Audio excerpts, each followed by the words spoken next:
Bom, Esther, bom dia.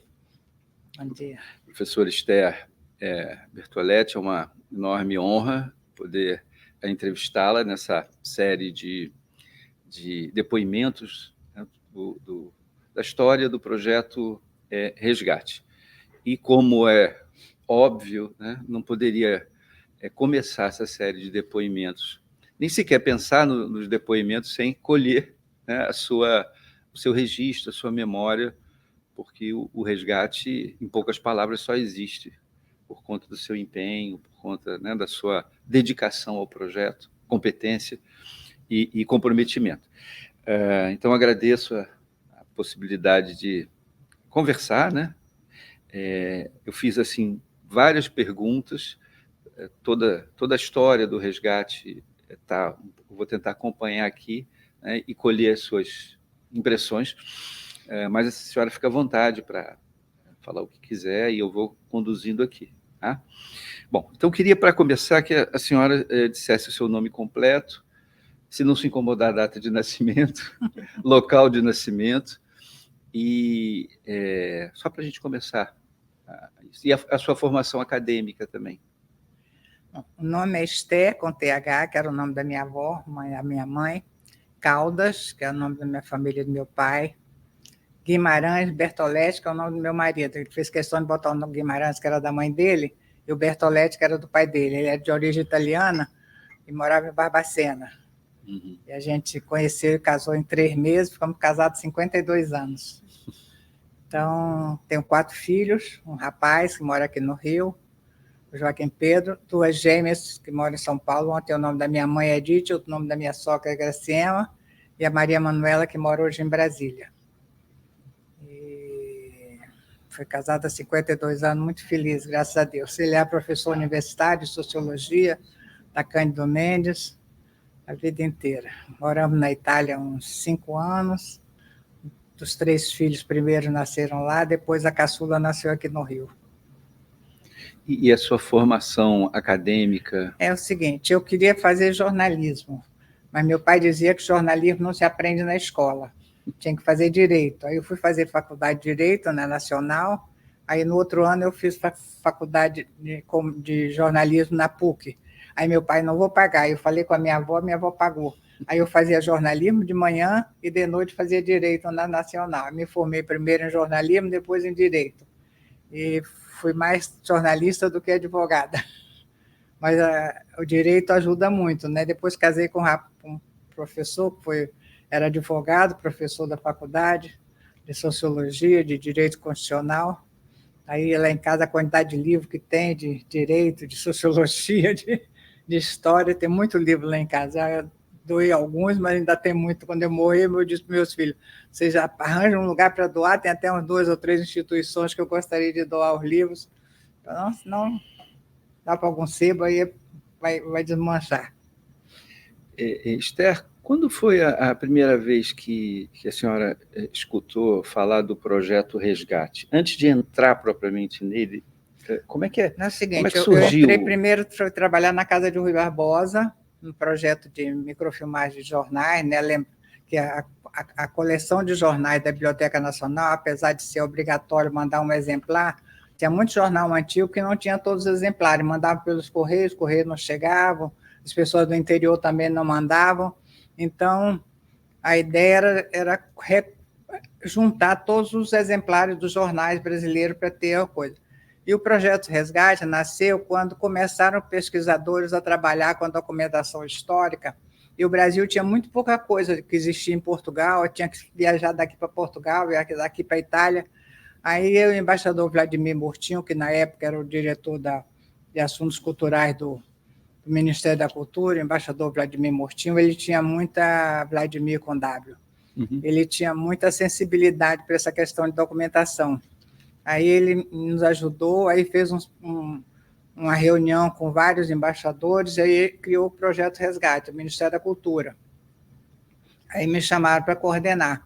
E a primeira coisa foi Portugal, que é o que tinha mais, era a documentação sobre o Brasil em Portugal, mas também a gente trouxe da França, da Itália, da Inglaterra, de outros países. Mesmo quando não trazia o documento, a gente via o que é que tinha lá e trazia, né? Então, vários pesquisadores vários foram para Portugal fazer a pesquisa lá no Arquivo Histórico Ultramarino, no Arquivo Nacional, tinha vários, na Biblioteca Nacional, tinha em vários lugares, tinha documentação sobre o Brasil. E aí a gente foi ao pouco, na época a microfilmagem era uma novidade, né? Então a microfilmagem, e depois quando trouxemos para o Brasil o microfilme, já passou a ter o CD, né? Que é mais fácil de pesquisar do que o microfilme, porque o microfilme tinha que ter vários rolos de microfilme, então é mais difícil, né? Mas, de qualquer maneira, o microfilme, dizem, antigamente, não sei hoje, que ele dura mais do que o próprio CD, que o CD dura muito menos. Então, o microfilme é uma maneira de preservar a imagem por mais tempo, como se fosse uma fotografia, um negativo fotográfico do original. E até Portugal, depois que a gente fez toda a microfilmagem, os CDs a gente deu uma cópia para lá também. Então, eles disseram que passaram a fazer as pesquisas na cópia, em vez de nos originais. Raramente não tinha um pesquisador muito conhecido que eu queria ver o original, mas não podia ficar pegando, porque o original, você fica pegando, termina estragando, né? Aí a questão dos originais antigos, de manuscritos, e o papel nem sempre era tão bom, então, às vezes, mexer, a tinta também corroía um pouco o papel. Era um trabalho bem desafiante. Esse início do resgate, como foi o apoio do Ministério das Relações Exteriores, do próprio... Não, o embaixador Por que essa sensibilidade do Ministério das Relações Exteriores? O embaixador Vladimir Mortinho, que era do Ministério da Cultura, ele era embaixador, então era das Relações Exteriores. Então, ele conseguiu vários apoios lá do Ministério para a gente poder conseguir, né, a Embaixada de Portugal, do Brasil em Portugal, ajudou muito. Então, a gente, às vezes, mandava os microfilmes para cá através da embaixada, pelo correio diplomático da embaixada, que era melhor do que mandar pelos correios comuns. Então, o Vladimir Mortinho, que foi embaixador, ele foi assim um grande exemplo, uma grande figura no projeto Resgate, né? Se não fosse ele, a gente não teria conseguido, porque ele era uma pessoa de muita correspondência junto ao Ministério, então conseguiu fazer. E, na época, o diretor da Biblioteca Nacional eram as mulheres, aí também me ajudavam muito, facilitavam muita coisa, a gente podia... E muitas vezes os jornais daqui não tinham as coleções completas, então a gente ia nos estados, no município, e copiava, nem sempre microfilmava, às vezes fazia fotografia mesmo das páginas que estavam faltando, do exemplar que estava faltando, e trazia para a Biblioteca Nacional. Porque antigamente mandava pelos correios e nem sempre chegava, né? Até hoje você manda pelos correios e tem coisa que não chega. Não mudou muito, né? E como é que foi o convite para a senhora participar do Projeto Resgate? Como eu já trabalhava com microfilmagem, aí o embaixador Vladimir Mortinho perguntou, não sei se foi aqui ou na biblioteca, na casa de Rui Barbosa, quem é uma pessoa que poderia coordenar, né? Eu, como falava algumas línguas, aí ele me indicaram, ele me convidou, conversou comigo, a doutora Esté, a senhora gostaria? E o pessoal me chamava doutora Esté, que eu sou advogada. Às vezes o pessoal, por que você chama de doutora Esté? Eu sou advogada, geralmente o advogado é chamado de doutora. Não é porque eu tenho um doutorado, que eu cheguei a fazer doutorado em Direito, mas não é porque eu tenho doutorada, mas é que é questão de ser advogada. Aí eu consegui, o embaixador Vladimir Mortinho tinha muita convivência no Itamaraty, então conseguiu que vários embaixadores em Portugal e nos outros países nos ajudassem, né, para a gente fazer a microfilmagem, e depois a própria embaixada mandava pelo correio diplomático deles, né, em vez de mandar pelo correio comum. Aí a gente conseguiu várias coisas, iam chegando aqui devagarzinho os microfilmes, e aqui no Brasil a gente fazia a digitalização para botar no CD, porque se ficasse usando só o microfilme, ia terminar estragando, né? E esse contato nos arquivos do exterior, da Inglaterra, França, Portugal, os embaixadores faziam com os diretores dos arquivos? Sim. Havia pesquisadores que ajudaram? Não, tinham. Eles procuravam saber se tinha algum brasileiro que era fazer pesquisa lá, né? Que as embaixadas conhecem pelos brasileiros que estudam lá, que fazem mestrado, doutorado. Aí, muitas vezes, as embaixadas indicavam alguém que estava lá trabalhando no arquivo da França ou no arquivo da Itália.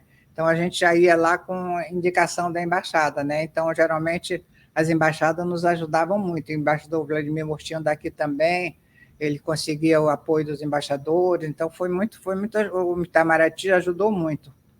E a senhora diria que o resgate existe graças a essa, claro, ao embaixador Vladimir Murtinho, mas graças também a essa capacidade das embaixadas articularem lógico, a história, as embaixadas, a recuperação da história? As embaixadas ajudaram muito, né, porque essa ideia de buscar documentação sobre o Brasil no exterior era uma ideia antiga, né, muito antiga, mas antigamente as pessoas não conseguiam fazer isso, né? Iam lá, ficavam copiando à mão alguns documentos, mas era mais difícil. Muito documento. Portugal tem uma quantidade de documento enorme, né? A gente trouxe para cá milhares de rolos de microfilme, depois na Itália também tinha, na França.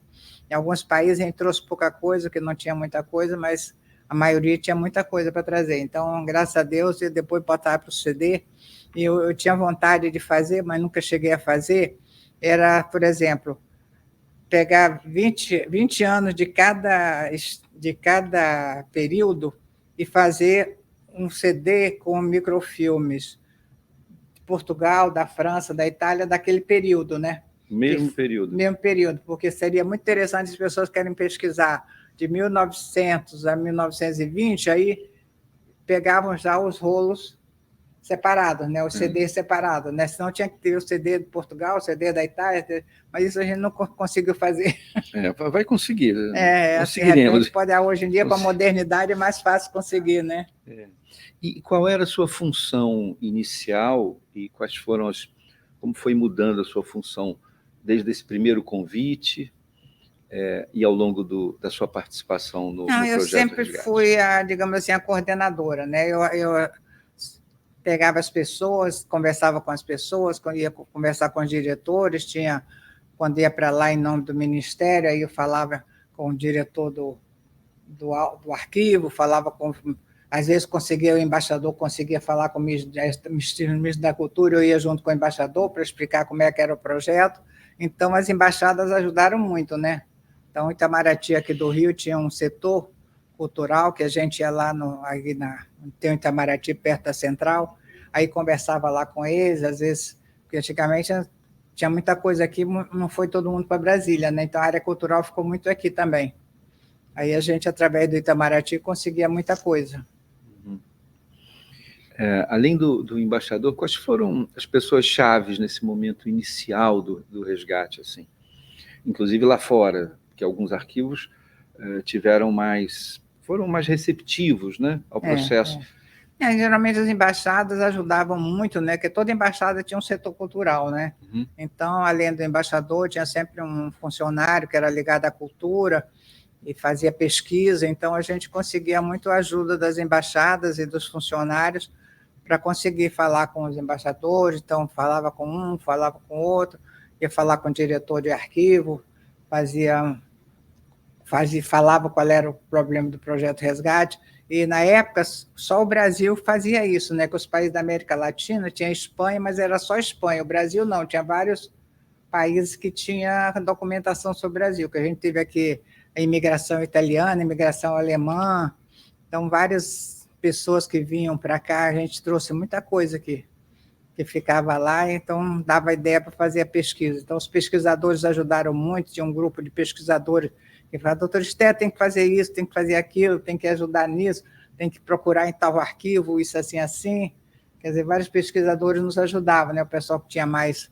O Instituto Histórico também me ajudou muito, depois eu fui até ser membro de lá, mas o pessoal do Instituto Histórico antigamente fazia muito... Tem uma documentação lá no Instituto Histórico, as pessoas iam lá para o exterior, ficavam copiando à mão. Tem até vários arquivos no Instituto Histórico, que é de cópia à mão de documentos que existentes lá no exterior. Então, você acabou fazendo essa ligação entre os diferentes tempos, né? Não, foi tranquilo, porque as pessoas, para ajudar a fazer alguma coisa, geralmente as pessoas ajudam, né? Hoje em dia talvez seja mais difícil, mas antigamente as pessoas eram mais solidárias, eram mais independentes, assim, para fazer as coisas, mesmo que o chefão não quisesse, eles ajudavam. Não, doutor, eu vou ajudar, mas não fale nada com o chefão, não, porque ele pode querer que não. Havia um compromisso, né, com esse resgate, né, da memória. A senhora lembra assim, quais foram os primeiros desafios, as primeiras dificuldades que foram superadas? Os primeiros desafios foi arranjar dinheiro, né? Quer dizer, arranjar dinheiro no exterior, né? Que tinha que pagar lá. Então, Itamaraty, às vezes o Ministério da Cultura, na época era Educação e Cultura, arranjavam dinheiro, passava para o Itamaraty mandava pelas embaixadas, e aí a gente pagava lá com o dinheiro que ia através das embaixadas, né? Porque não podia pagar. Antigamente não tinha essa facilidade de você pagar aqui em dólar, pagar em real. Aí as coisas tinham através das embaixadas, né? Aí o Itamaraty ajudou muito. Aqui no Rio tinha um setor cultural, aqui no Rio, no antigo Palácio Itamaraty, e o embaixador Murtinho conseguiu ajudar muito. Tinham vários embaixadores também que eram solidários e ajudavam. E quer dizer que o financiamento, pensando assim, né, de onde vinham os recursos, né, para financiar as viagens, financiar o processo, os profissionais que microfilmaram, os pesquisadores talvez tenham também. De onde veio esse, além do Itamaraty, tinha alguma outra fonte de recursos? Ou não, tinha que a senhora lembre? O CNPq na época, né, que dava pesquisadores com bolsa do CNPq, e lá em Portugal também tinha a Fundação Gulbenkian, que ajudou muito, dava bolsa para estudantes brasileiros que iam para lá ajudar a fazer as cópias. Então, a gente teve bastante ajuda, né? Além do Itamaraty, a Fundação Gulbenkian, lá em Portugal, foi uma grande ajuda, e até o Ministério da Cultura de Portugal ajudou também. A gente conseguia que eles arranjassem as bolsas para os brasileiros. Pois não foi fácil, não. Mas foi fazendo, conseguimos. A senhora regeu uma grande orquestra, né? Ao longo desse período todo aí. E qual foi o papel? Eu vou lembrar aqui uma pessoa que eu sei que, né, foi muito importante no projeto Resgate, e que infelizmente eu não vou poder colher o depoimento dela, que é a professora Heloísa Belotto. Qual foi o papel da professora Heloísa Belotto nesse projeto, que a senhora lembre? Não, ela já tinha pesquisado um pouco sobre São Paulo, né? Aí ela nos ajudou muito, deu indicação de pessoas lá, ela chegou aí a Portugal para nos ajudar com algumas, fazer como é que fazia, que as papeladas ficavam desorganizadas, ela dizia assim, quando eu cheguei aqui era assim, eu organizei assim, aí ela ajudou muito. A Heloísa Belotto foi uma grande companheira. Imagino. A gente até Todo hoje... mundo que se juntava ao projeto dava assim, coração, o conhecimento, foi muito bom. E uma das grandes frentes de recolhimento desses registros em microfilmes foi o Arquivo Histórico Ultramarino. Foi. Como foi o trabalho nesse núcleo? Olha, o Arquivo Histórico Ultramarino, mais da metade da documentação era relativa ao Brasil, que tinha lá os outros países ligados a Portugal, mas são pouca documentação. Então, lá a diretora do arquivo, não me lembro o nome dela, mas ela ajudava muito também, os funcionários também, e a gente, sem eles saber, a gente dava uma gratificação por fora para os funcionários, para poder eles ajudarem muito, né? Não, porque os funcionários tinham horário e faziam aquela coisa, eles assim, não vou obedecer a diretora, mas eles, não, você vai me obedecer, você vai fazer isso, vai fazer aquilo, aí eles ajudavam, davam um dinheirinho assim por fora, como se assim, isso é só uma merenda, isso é só um lanchezinho. Aí eles ajudavam muito, vários funcionários ajudaram muito. E houve várias equipes lá, né, de pessoas do Brasil. Do Brasil foram vários, de vários lugares, de vários estados. Que a documentação do Norte e Nordeste, o pessoal tinha que entender mais lá. Então, foi gente do Rio Grande do Norte, do Amazonas, vários, assim, conseguia nas universidades a liberação do professor, ou de um funcionário, um arquivista. Diretores de arquivo também liberavam alguns funcionários para irem, e a gente conseguia, que o Itamaraty conseguisse a permissão para ficar lá, né, que era como se fosse um pesquisador. A gente teve muita ajuda, o embaixador Murtinho ajudou muito com o negócio do Itamaraty, para a gente conseguir as passagens, as coisas, então todo mundo ajudou muito, não foi, eu só fui a coordenadora. Mas fundamental. Como era o dia a dia assim, do trabalho lá no Arquivo Histórico ultramarino, com essas equipes todas indo, voltando?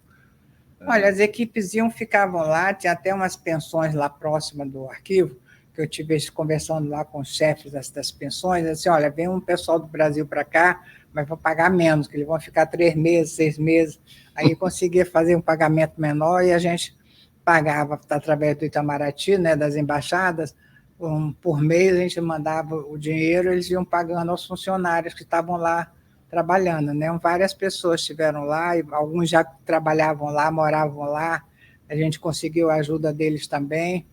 Então foi muito bom, assim, quer dizer, cada funcionário que chegava, ou que já estava lá, trabalhava com muita dedicação, né? E a gente botava o nome dele nos projetos, então tem uma série de...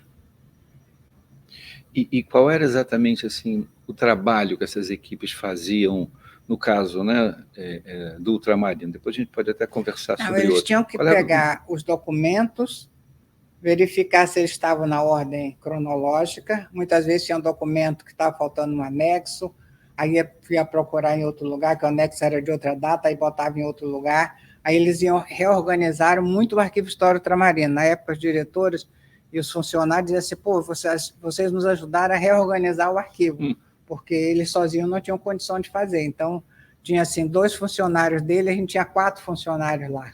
Então, eles ajudavam muito a reorganizar por data, por região.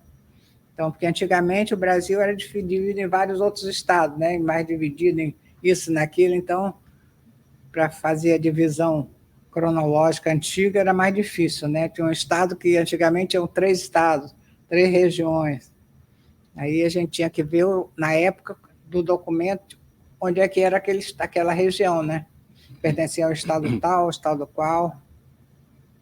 Não foi fácil, foi complicado, mas todo mundo ajudando, a gente conseguia. Sem dúvida. Não, e agora tem muita coisa. No Brasil, no CD, tem vários lugares, o pessoal pesquisa muito, né? Foi uma transformação nas condições de pesquisa, né? Garantiu que milhares de estudantes, né? E professores antigamente tinham que ir lá para Portugal, ficava lá, a documentação estava desorganizada, então ficava muito mais tempo. E antigamente as bolsas não eram tão fáceis como hoje, né? Era mais difícil a bolsa de estudo. Hoje tem muito mais facilidade, você conseguir uma bolsa, você é bom aluno, um professor recomenda, mas antigamente não era tão fácil assim, não. E como resultado disso também surgiram muitos trabalhos que seria impossível que aparecessem. Aluno de graduação sem viajar para Portugal, encontra essa documentação, né, no seu computador e, melhor ainda, com uma organização que, antes do resgate, não existia em Portugal. É verdade. Mais sistematizada. Né? Agora, as equipes, no caso do ultramarino, né, que é o exemplo, né, foi o lugar onde não só o maior volume de documentação foi manipulada, né, e reproduzida, mas também, né, o lugar onde se organizou melhor essas informações. Além da identificação do documento, como é que era a parte da microfilmagem, por exemplo? Na microfilmagem, a gente contratou uma empresa, porque não tinha microfilmagem no Arquivo Histórico Ultramarino. Nós contratamos uma empresa durante anos, aí depois que a empresa acabou a microfilmagem, deixaram os equipamentos dentro do Arquivo Histórico Ultramarino, porque com a modernidade, né, o pessoal já não queria mais aquele equipamento antigo, né? Aí deixaram lá no arquivo, até a diretora disse assim, pô, além da microfilmagem, vocês ainda deixaram todo o equipamento aqui. Porque não tinha equipamento, não tinha microfilmagem no arquivo. A gente teve que contratar uma empresa para fazer a microfilmagem. Olha. Ali no Ultramarino vocês foram, né, fizeram todas as etapas. Né? Em outros arquivos isso não chegou a acontecer, né? Em outros arquivos europeus. Não, nos arquivos europeus, na Itália era mais fácil, em outros países eram mais fáceis. Porque como tinha pouca coisa, então não era a quantidade que tinha no arquivo ultramarino, era muito documento. Na Itália era pouco documento, tinha uma aqui, outra ali, então mais fácil você microfilmar ou fotografar e depois passar para o microfilme. Mas na Itália, na Portugal, era muita coisa. E houve resistências em Portugal? Houve algum tipo de resistência? Não. Portugal tem muito prazer de ajudar o Brasil, né? Que eles tinham... O Brasil é a pátria-mãe. Portugal, sem o Brasil, não teria falar português, o Brasil inteiro falando português. Não tivesse Brasil, Portugal... Não... Esses arquivos europeus, quando eu falo europeu, assim, extra Portugal, né? O caso português a gente já comentou aqui, algum caso, sim, chamou atenção, foi especialmente relevante? Não me lembro, não, mas alguns arquivos, a Itália tinha uma documentação interessante sobre a imigração, né, mais moderna. A França tinha pouca coisa, mas estava coisa do período Napoleão, tinha algum documento antigo, mas não tinha mais mesmo. Portugal e Espanha também tinha bastante coisa, né, por causa da América Latina. Aí a gente ajudou também vários pessoal da Espanha, da América Latina, da Argentina, do Uruguai, resolveram conhecer o projeto Resgate. A gente vai mandar a gente para lá também para organizar. Foi bom, serviu de exemplo e para nós foi muito bom, né? Quer dizer, outros países seguiram o exemplo do Brasil. Que não, né, Portugal e suas ex-colônias, né, começaram a fazer isso também a partir do projeto Resgate. Eles viram que deu certo, né? Então resolveram fazer também. Que bacana, que bacana. E o caso da Espanha, porque a Espanha, ela também foi bastante conectada com o resgate, produziu muito material, né? Fez um material incrível de cartografia.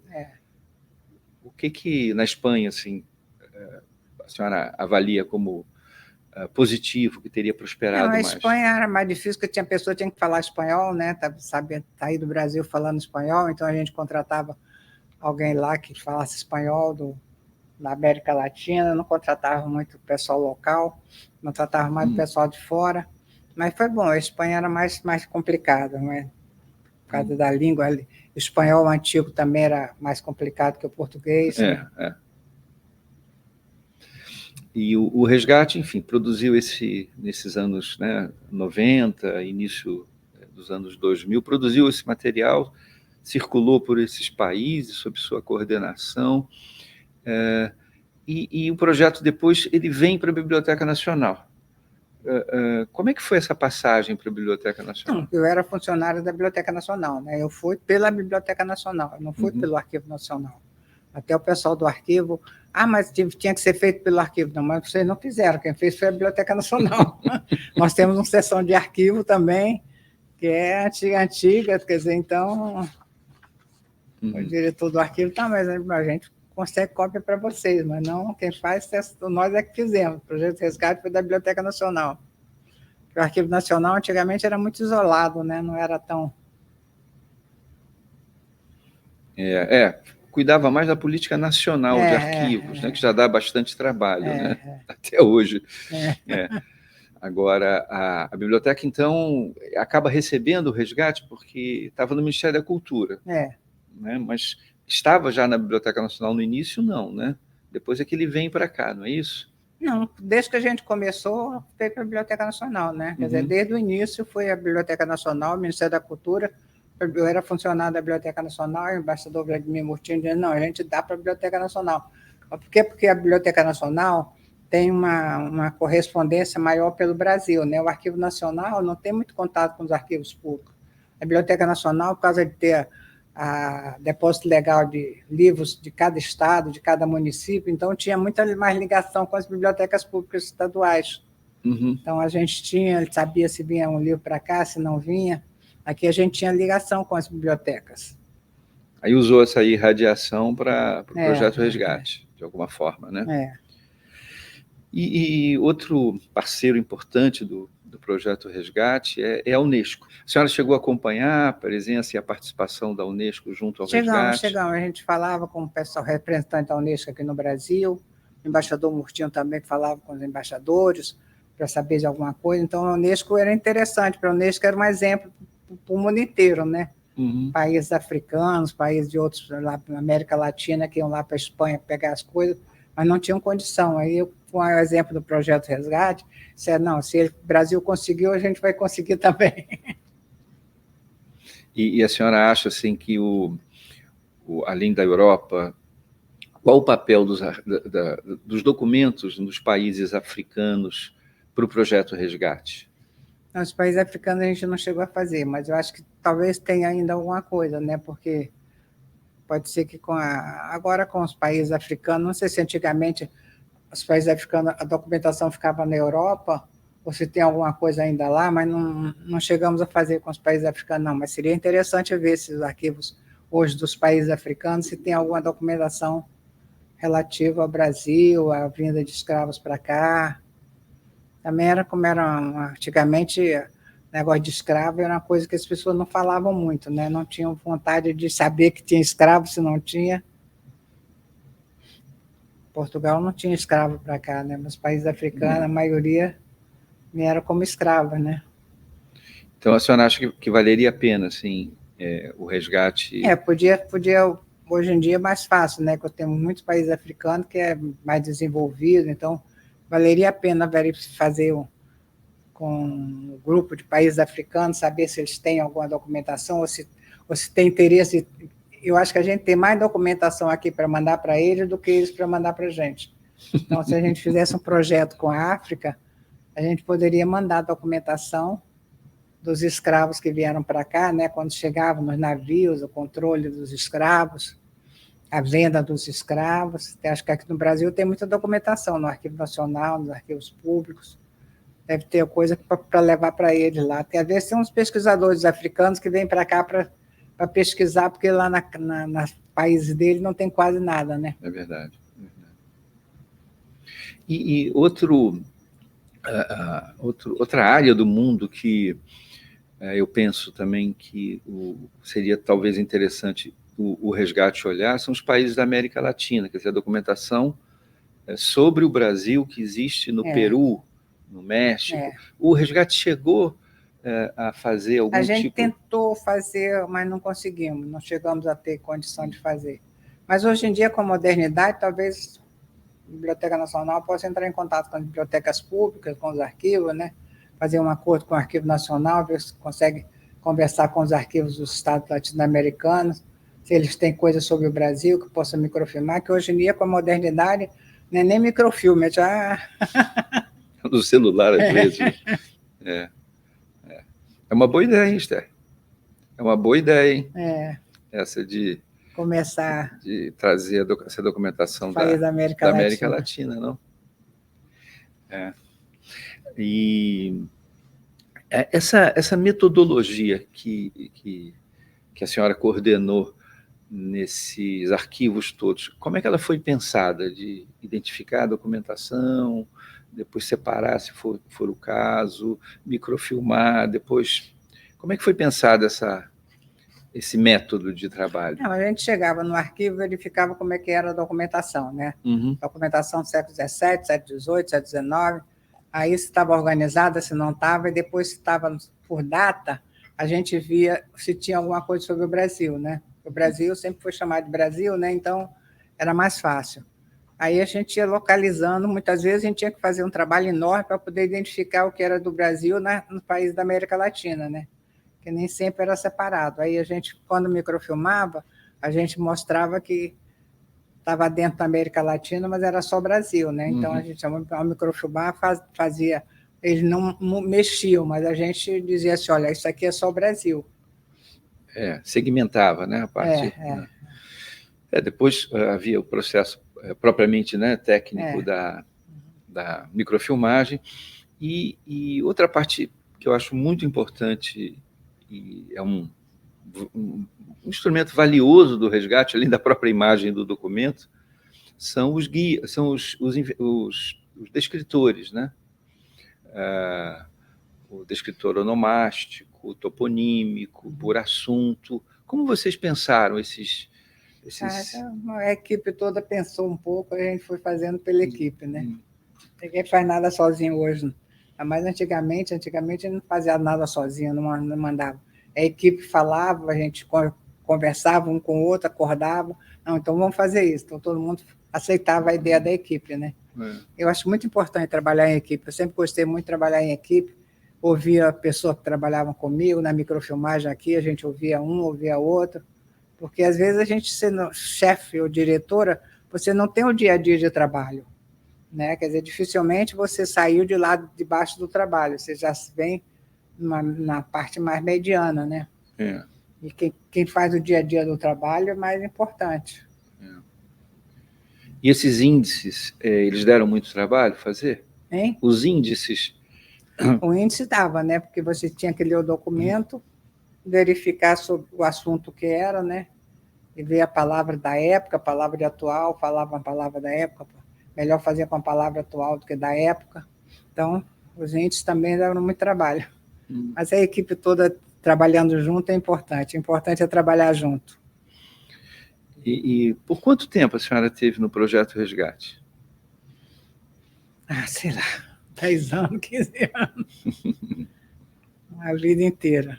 Como é que a senhora se sente, assim, tendo participado desse projeto, hoje olhando um pouco para trás? Eu me sinto muito orgulhosa de ter a possibilidade de trabalhar no projeto, né? Que eu trabalhava no plano de microfilmagem aqui, que era também um projeto enorme pelo Brasil afora, né? Exemplar, né? Juntar os jornais que a gente recebia pelos correios, mas não chegava tudo, ficava faltando. A gente microfilmava um jornal da Bahia, estava faltando um monte de exemplares, às vezes faltava página, que às vezes vinha pelos correios, era mais difícil de entregar, né? Antigamente era complicado. Então, a ideia de reunir as pessoas que sabiam alguma coisa é importante, dialogar, conversar com o pessoal do Amazonas, só quanto mais longe, mais difícil, né? Tinha menos, antigamente não se podia viajar como viajava hoje, né? O pessoal do Amazonas, para vir à Biblioteca Nacional, mesmo os pesquisadores das universidades, muitas vezes vinham com o dinheiro deles, né? Que a universidade não custeava a viagem para o Brasil, para o Rio. São as lembranças que a senhora tem desse monumento, né, que é o resgate, afinal de contas. Lembranças sempre boas. Sempre boas. Pessoas, trabalho, sempre boas. E foi muito trabalho, né? Era uma correria, não? Muito trabalho, mas o trabalho que tem bom resultado é importante, né? Mesmo que você fique cansada, mesmo que seja difícil, mas o resultado sendo ok, aí você se sente confortável. Quando a senhora olha, deve ter em casa cópia daqueles guias todos das capitanias, não? E os guias todos do resgate. Sim, os guias. Quando a senhora olha aquela pilha me lembro. de livros e monumentos, dá saudade? Dá. Não, a gente tem boas lembranças, né? Eu me lembro que meu marido, quando eu viajava, eu tinha 4 filhos, então...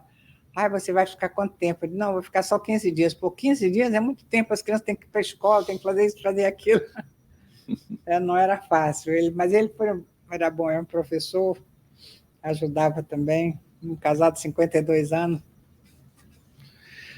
E como é que a senhora vê assim, a continuidade do projeto Resgate? Porque a senhora saiu do Resgate e depois, claro, o projeto continuou, teve, né, várias iniciativas que a biblioteca, né, empreendeu. Como é que a senhora vê a continuidade, o futuro do projeto Resgate? O projeto Resgate tinha uma finalidade, né, trazer a documentação de lá para os pesquisadores. Então, se tivesse outras perspectivas de futuro, eu não ia estar mais aqui, né? Não sei se o pessoal que ficou aqui, se teve alguma... Eu tenho muita vontade de pensar em fazer, mas terminei, nunca fez. Por exemplo, pegar toda a documentação no período de os 20 anos, França, Brasil, Itália, Portugal, Espanha, pegar os documentos daquele período e fazer uma espécie de catálogo mostrando a documentação daquele período, porque seria interessante você trabalhar aquele período, mas de várias perspectivas, né? Da França, da Itália, de Portugal, que você teria condição de analisar o que aconteceu de 1850 a 1870 no Brasil, em Portugal, na Espanha, sobre o Brasil, né? Ficaria muito bacana esse instrumento. Dividir o processo por período. E do ambiente aqui da Biblioteca Nacional, assim, na época que a senhora estava no resgate. Como é que a senhora... A Biblioteca Nacional sempre foi um lugar maravilhoso, né? Dava bem com todo mundo, os funcionários, o pessoal de limpeza. Doutor Esther, era igual a todo mundo, você fala com todo mundo. Eu não tinha diferença se era diretora, se não era diretora. Não, vamos abraçar o pessoal que fazia limpeza na sala. Vem cá, me dá um abraço. Pô, a senhora vai me abraçar? Eu estou suja. Não, está suja nada, vem cá. Nós temos uma educação assim, muito similar. Até quando o Gilberto Gil foi ministro da Cultura, eu conheci ele lá na Bahia, o pai dele era médico. Aí a gente brincava, que ele era jovem, meu pai foi deputado, a gente brincava. Aí, quando ele foi ser ministro, eu disse: Gilberto, você se lembra de mim? Ah, Estherzinha, me lembro de você, a gente brincava muito. E eu aprendi isso desde criança. E o Gilberto Gil, na época que ele foi ministro da Cultura, apoiou bastante, né? Ah, não. Tudo que eu pedia a ele conseguia. Não, pode deixar que eu arranjo, não sei o que eu falo. Ele conhecia muito, né? Foi bom. Então, o resgate tem essa raiz, assim, baiana, dessa infância de vocês na Bahia. Olha, grande revelação. Não. E ele colaborava muito, se entusiasmava, o Gilberto Gil, com o projeto? Não, ele ajudava. O que você quiser, pode me falar. Falava com os assessores dele, olha, fala com o ministro isso. Já ele foi Estherzinha que mandou. E acontecia. Ele ajudava. Espetáculo. Esther, não sei se você quer fazer mais algum comentário. Eu fiz as perguntas. Não sei se a Maria José quer fazer alguma pergunta. Vai pegar o microfone para Maria José me ajudar um pouquinho? Bom, eu só gostaria de dar um testemunho aqui. Eu fui testemunho ocular da criação desses projetos todos. Eu tive a sorte, a honra de trabalhar com a doutora Esther desde que eu entrei aqui na Biblioteca Nacional em maio de 78, da primeira equipe, né, do Plano Nacional de Microfilmagens de Periódicos Brasileiros. E o que eu tenho a dizer é que a memória desse país deve realmente muito à doutora Esther. Ela coordenou por décadas talvez os dois grandes planos de preservação, os dois projetos de preservação de memória do país, né? O plano, que continua vivo hoje na Hemeroteca, né? O Plano Nacional de Microfilmagem de Periódicos Brasileiros, e o projeto Resgate, que, assim, na realidade, ele se espelha um pouco no plano, na experiência que nós tivemos no plano, lógico que de uma forma muito mais complexa, porque é uma documentação mais difícil ainda a ser tratada e tal, mas sem sombra de dúvida, um trabalho fantástico.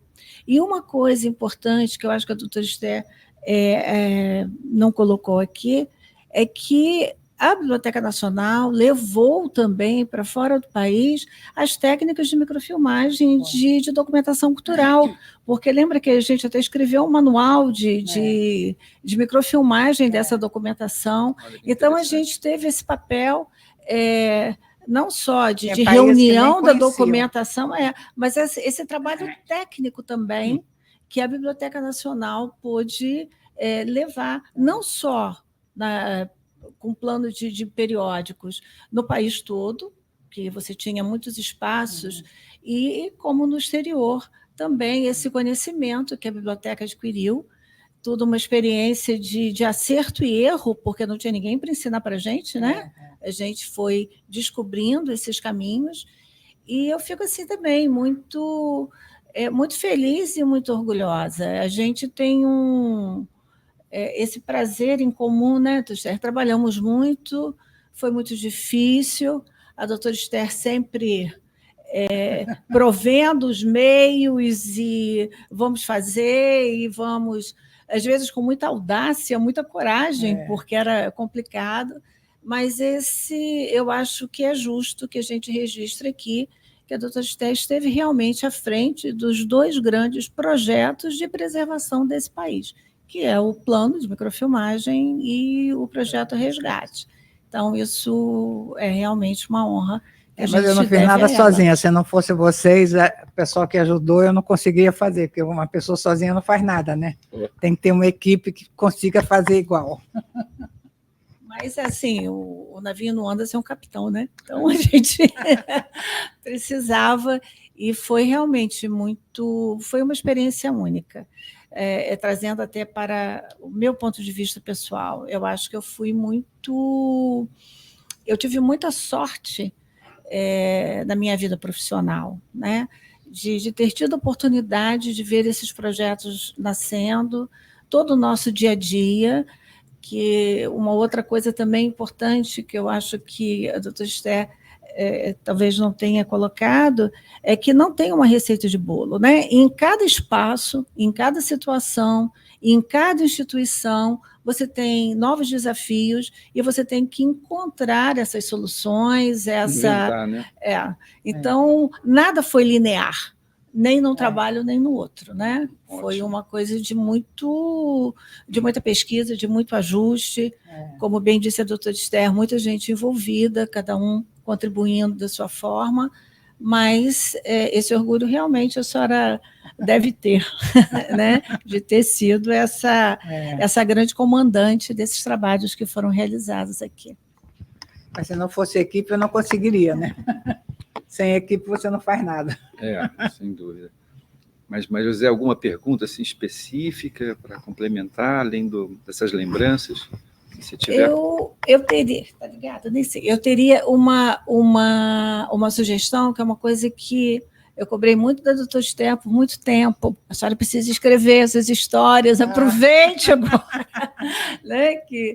Registrar realmente isso do seu ponto de vista, porque foram trabalhos importantes, né? Eu vejo muita proximidade entre esses dois projetos. E se a gente for olhar, essa história não foi escrita pela senhora. Eu acho que a senhora ainda está devendo isso. Então, já tem uma missão quando sair daqui, doutor Esther. Podia gravar, né? Podia gravar e a partir do depoimento gravado, alguém transcrevia.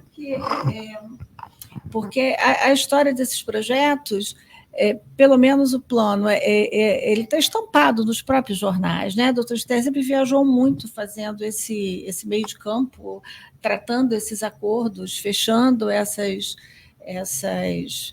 linhas de trabalho, e isso vem muito noticiado em jornais e tal. O resgate também, mas eu acho que falta. A senhora tem trabalhos assim, muito interessantes, contando o início do plano, publicados e tal. Eu acho que algumas pessoas já escreveram sobre esses projetos, mas eu acho que falta... A própria comandante. Registrar o seu diário. Registrar o seu bordo. Diário. Vou ver se eu consigo. E aproveitando, contando os causos também, porque esses projetos têm muitos casos pitorescos que não foram trazidos aqui, né? Ótimo. É isso. Obrigado, Maria José. Foi excelente a sua contribuição, acréscimo, que realmente é um universo, né? Um universo de técnicas, de situações, de experiências e de realizações. Essa ligação do resgate com o plano nunca tinha me ocorrido. Não fazia ideia. Muito bom.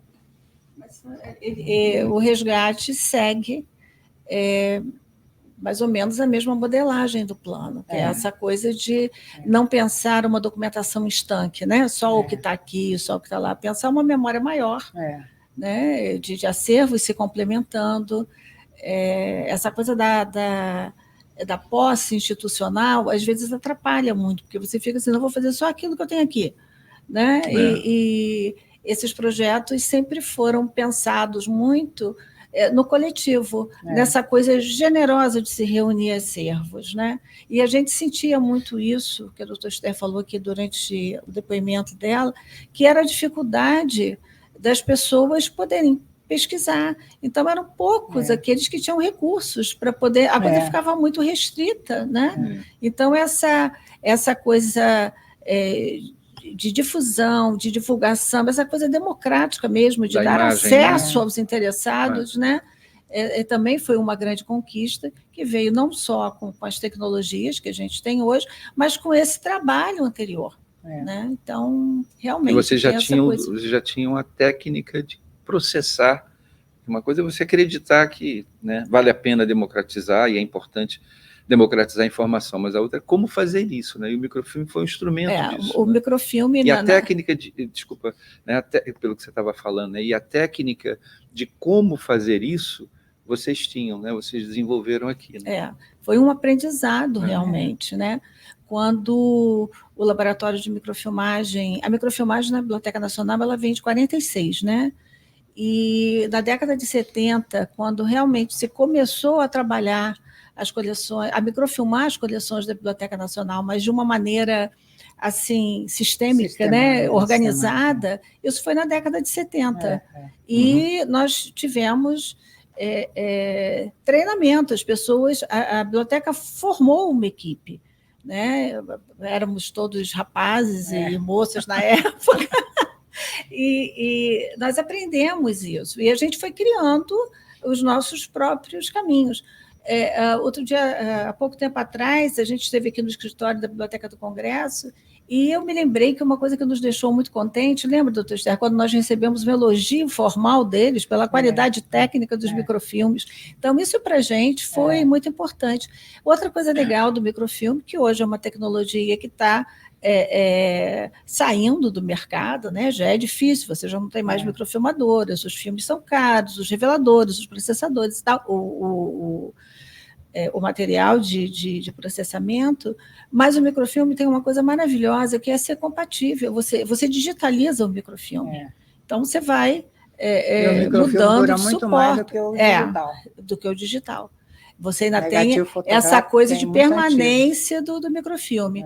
O digital agora tem todas essas questões da preservação digital que estão sendo pensadas e estão sendo, mas o microfilme ainda continua sendo um suporte de preservação, embora no mundo atual ele perdeu a concorrência para o digital, até porque o digital acaba sendo uma maneira que te oferece uma melhor qualidade de leitura, as cores, a legibilidade da própria imagem e tal, mas o microfilme teve essa função importantíssima, que é a de preservar essa documentação. Quer dizer, esse trabalho da década de 70, ele foi todo aproveitado agora, em 2000 e tanto, a partir dessa transferência de suporte, o próprio resgate, né, que está no digital. Então, essa compatibilidade, essa conversa entre esses suportes diferentes facilitou, é muito importante. Teria que começar do zero, né? O microfilme permitiu que... E outra coisa, pensa num mundo sem internet, onde você, para fazer uma ligação interestadual, você tinha que pedir autorização, tinha que pedir a telefonista, né? Carta, correr para lá, correr para cá, né? E a Biblioteca Nacional realizou um trabalho dessa monta nesse período, né, que é até difícil a gente imaginar como é que é o mundo sem celular, não tinha nada disso não, meu amigo, era na carta, quando a coisa era muito... Lembra, tinha o fax, de vez em quando era isso. Me lembro bem, porque eu de certo modo, no final dos anos 70, eu comecei um trabalho no Arquivo Nacional e a gente microfilmou a coleção Casa dos Contos. E foi também uma lenha, assim, que era um volume enorme de documentos, ainda é, né? E eu me lembro da técnica, usar sinalética para abrir, contagem de fotograma. É difícil, e microfilme. E manuscrito é uma documentação muito difícil de você microfilmar, de digitalizar, seja lá o que for, né? Porque às vezes é difícil a leitura no original. Às vezes também, né? Exato, às vezes em precário estado de conservação. Né? E se você for restaurar tudo, você não vai preservar essa imagem, não vai capturar essa imagem. Então, nesse ponto, o resgate é um projeto tecnicamente também mais difícil do que o plano, porque o jornal, apesar do papel jornal, são papel mas está lá, está impresso e tal, mas o manuscrito é pesado. Tem mais dificuldade. Tem toda a razão. Toda razão. Eu, antes de vir conversar com a Esther, conversei com um velho amigo meu que já dirigiu o Arquivo Público Mineiro, e ele ficou super feliz, falou, nossa, você vai... É o Renato Venâncio, né? E ele... Não é o nome dele? Renato Venâncio. Ah. E ele disse que o exemplo, né, e o plano da Biblioteca Nacional de Microfilmagem foi fundamental para o Arquivo Público Mineiro.